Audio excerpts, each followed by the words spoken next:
So now Donald Trump is giving his own personal lawyers key positions in the Department of Justice. The Solicitor General position now being filled by that guy named John Sauer, who was the person who was arguing before the Supreme Court on Donald Trump's behalf in both the 14th Amendment Section 3 case as well as the absolute immunity case. For those who try to remember, I'm just giving you a reference point. He kind of has that very hoarse voice you may remember during oral arguments.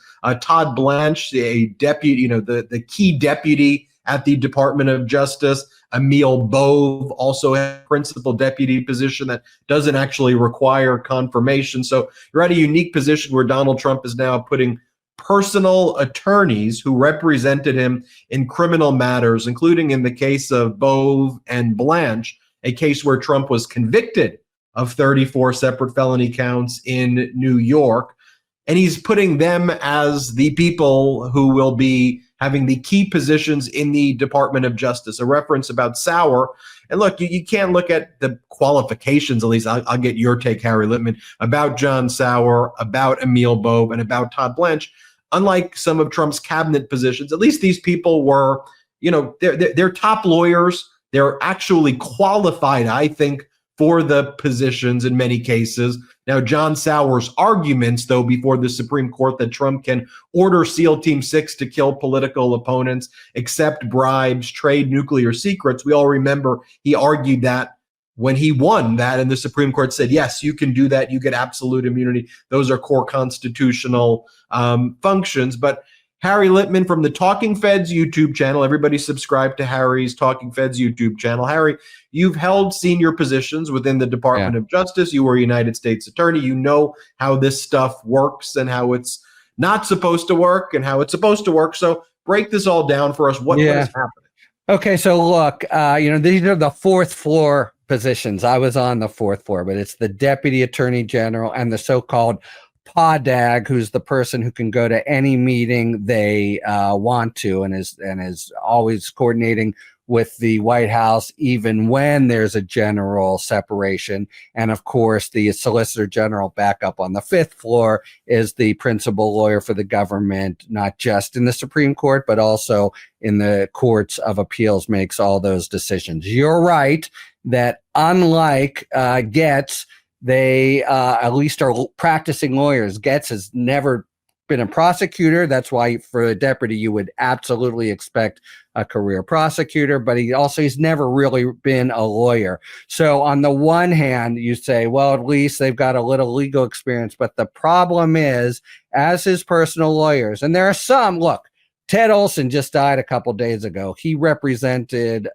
George W. Bush in Bush v. Gore. He became a Solicitor General, but he was a fine Solicitor General who understood legal culture, understood his institutional role. There's every reason to think that these guys, like all of Trump lawyers who have launched ridiculous arguments and really just looked on the courts and the prosecutors in the country as the enemy, will first and foremost apply a principle of loyalty to Trump and sort of be able to dress it up in a way that Gates never could in legal language. And look, remember at the end of the first Trump administration, when he wanted to do something outrageous, insert a flunky, Jeff Clark, well lower than all these guys, and everyone stepped up, even though they were, good Republican Trump acolytes. Everyone stepped up with the Department of Justice institutional interests at heart and said, you cannot do this or we will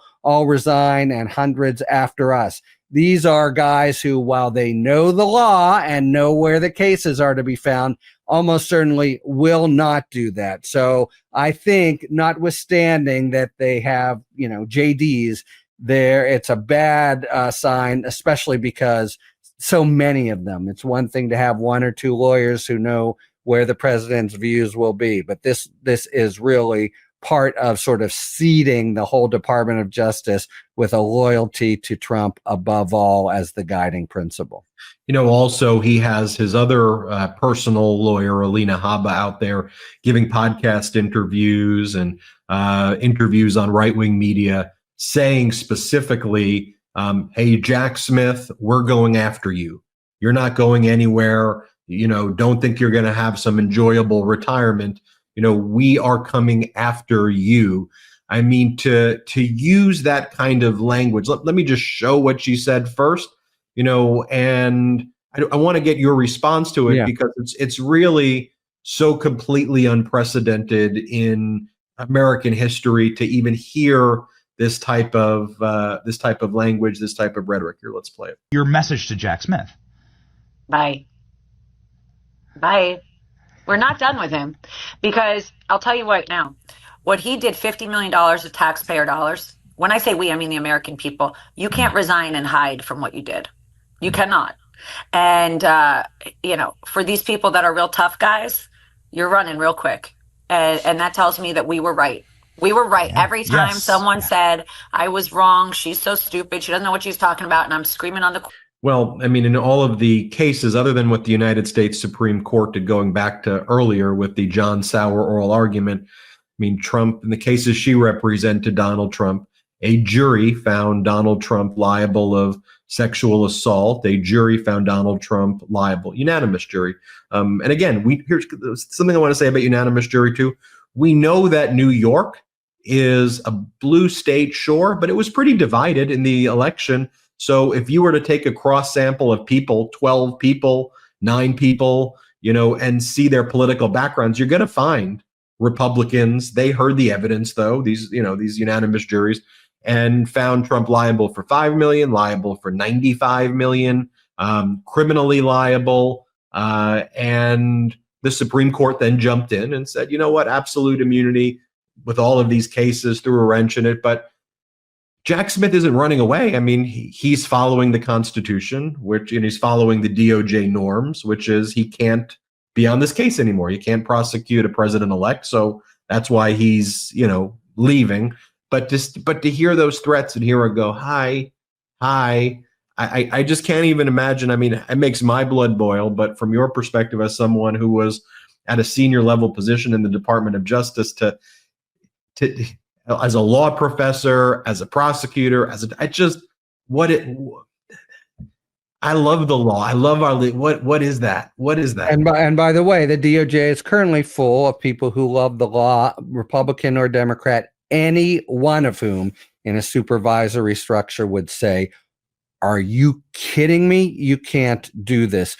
Look, there's and by the way, we've had this refrain from her and others, starting with Trump, somehow that his having won the election, and we can talk about why and do postmortems there, is literally a decision by the American people that Jack Smith and these things are wrong. What makes things right or wrong in a just legal system are the facts and the law. And as you say, those are overwhelming. But I just want to speak to this and why, it makes my blood boil as well, Ben. And look, it looks to me like the very best case scenario with a guy like Getz and these others is they come after Smith, maybe Letitia James, and hound them. And let's say you take that view that that's a shame, but at least everything else, abides. First, there's no reason to think everything else abides, but I just want to drive home what it means if the system, the DOJ, could green light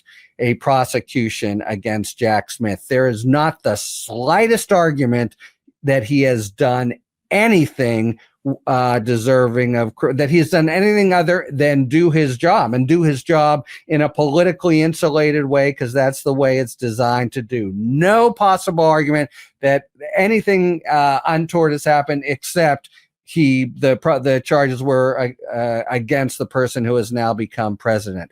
And the rule of law is 100% proposition. If I don't know what happens day to day in Russia, but I know what Putin did to Navalny, and I don't need to know any more than to know that his enemy, having been murdered essentially, but all with completely trumped up legal means.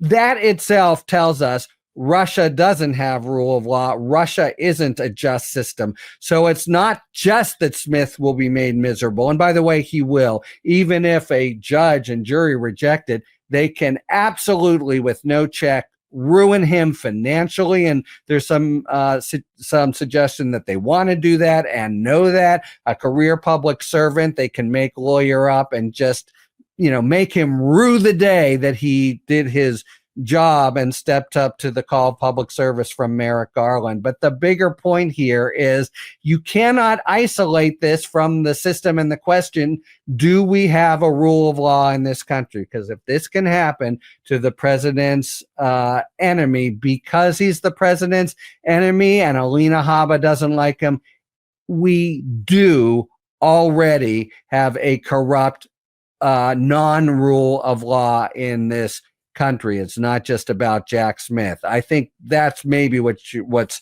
internally what you're internalizing when it makes your blood boil. This is just a gruesome and horrifying concept for all Americans who care about the rule of law. And it's happening right now. So we always kind of end these videos by, I think, reflecting on the so what. So when people hear Harry and I talk about this, and you go, okay, well, you're just talking about it. Like, okay, what are you doing, Ben? What are you doing, Harry? And how is telling me this a helpful thing? Well, look, I think first and foremost, you're not hearing this on places other than the Talking Feds YouTube channel and here on the MeidasTouch network. You may see the clips occasionally somewhere, but I think it is vital that we restore an understanding and a literacy in these issues that has been stripped away over many decades while the right wing has supplanted that with their plans. So knowledge is a power. It's a superpower, knowledge. So it is important that you know the ins and outs to reflect on, is this a system that you're okay with? You talked about Navalny, and so I'll leave with this and give you the last word. Do we want our system here to be the Navalny system in the United States? Because that's how they're talking. They're speaking like Putin. Now, we'll look at what their actions are when they're in power, but they're speaking like tyrants. They're speaking like despots. They're using the language that we've heard in authoritarian nations already before Trump's even sworn in, and they're doing it now. They're doing it open. They're doing it with glee, with an amateurish sense of immaturity that when I went to law school and I devoted my life to this trade, this craft, this practice, I just could never fathom. And so I have to devote myself to providing you all with this knowledge. But that's my so what. What's your so what, Harry? Yeah. So thank you for letting me talk about it. There's some suggestion now of like, well, look, you'll point this out, and then Trump has shown himself to stumble in the past, so there'll be a better election in 2026, etc. That's a world away. My so what is that here and now. It's just a fact. If you look at the last 50 years of, look at what Russia could have been in 1989. Look at what Hungary could have been and what it is now, and others. Even Poland, which is supposedly a success story, isn't. When we lose these things, they don't easily come back, and while it's in a certain way, pointy-headed elite lawyers talking about it, screaming till they're red in the face.